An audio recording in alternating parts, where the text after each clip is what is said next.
Booty tooty.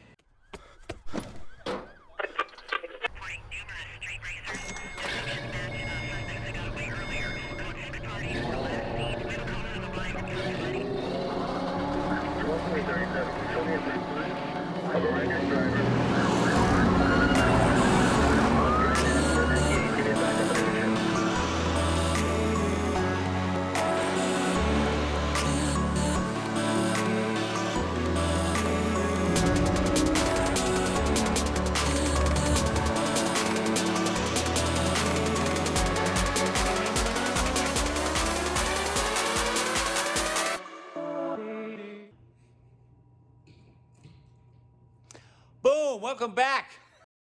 Welcome back. Welcome back, faction. We haven't had a proper introduction probably in a little bit, but I've got the Bronco kind of all situated here. We're gonna go ahead and finally get the fuel tank. We've been messing around on a few other things here lately on the electrical, but we're gonna go and lift up this guy and get the fuel tank in there. We think we're satisfied to where the mechanical stuff is right now. We've got a few things that need to get done still, but not, it has to be on the lift right now for it. We're waiting on the drive shafts. Unfortunately, the company I was working with kind of left us in the dust, so we're trying to find a new company for the two drive shafts. We might have a temporary plan to be able to at least get it running once we do with the rear drive shaft, but the front definitely has an issue, and we don't have anybody local that can actually touch them. So we're going to be working with another company to get those solved. And then we're just waiting on some parts to complete the supercharger setup for the pump, the surge tank, and the actual fill-in stuff, so we can plumb all of the Mustang Whipple that's going to be put on this after we get it running.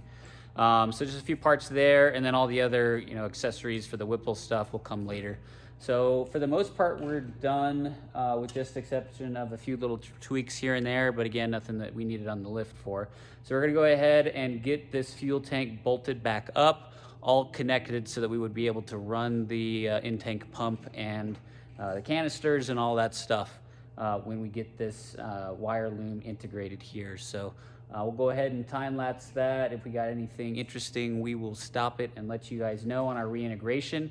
The cool part will be this will be the first time we integrate the gas tank with the new modified trans member, but otherwise it is not too much different. So and the fuel lines themselves that go over, but they're like in the same spot to where factory was. So all right, we're gonna go ahead and time-lapse it and see how it goes. Let's do it.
All right, guys, so we got the fuel tank installed back into the Bronco. We had to do a few things with the wiring loom of the original because we're reusing the bracket. I'm sorry, not the bracket, the actual connector for the actual harness right now. Not 100% confirmed on that, but at least that's what we're doing right now. So we got that on our other connector. We'll have to do the same thing for this canister vent over here. Got all the original lines hooked back up. So the fill line, all the vent lines, the actual fuel lines over here for the evap and for the actual fuel pressure with the fuel pressure gauge. We've got mounted over here. Pretty much the exact same location that we had in the stock version. Just a little bit different angle. And I think these might be a little bit further back since we moved the 3 inches. But otherwise they have a flexi bit on the end, so we're not too concerned about that. We'll probably put some padding there for that connector and so forth. But it's all in now. Pretty straightforward to put it in. This whole shield acts as the bottom of the tank and kind of its armor as well. There's another shot of the back there.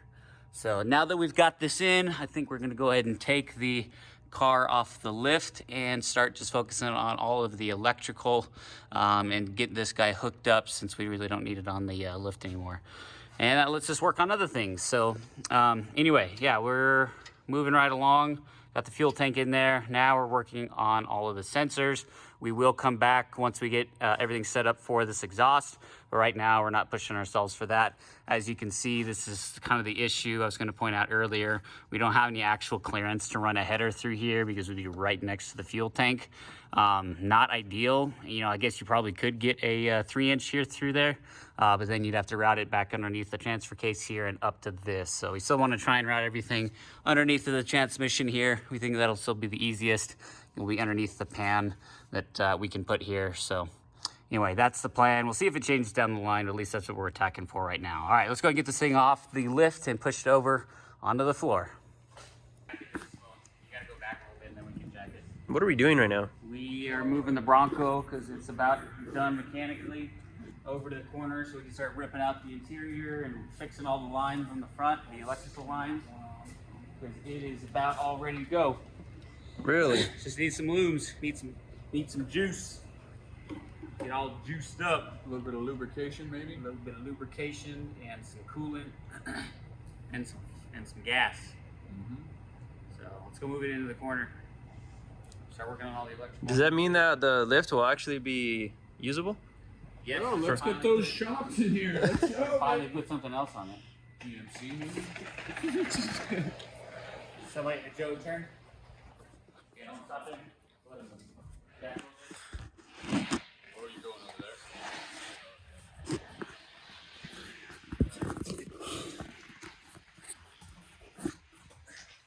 Hold stop.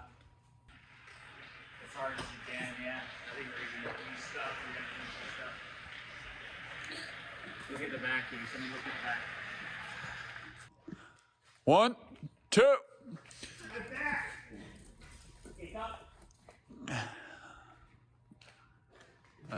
This is the action we need, boys.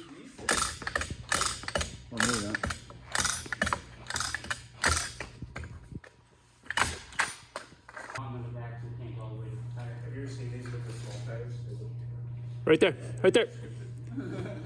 Oh yeah, we were closer than I thought. Black socks. Got a shock on the back. Where's one? Oh. So we have moved the Bronco here from the stand to level ground.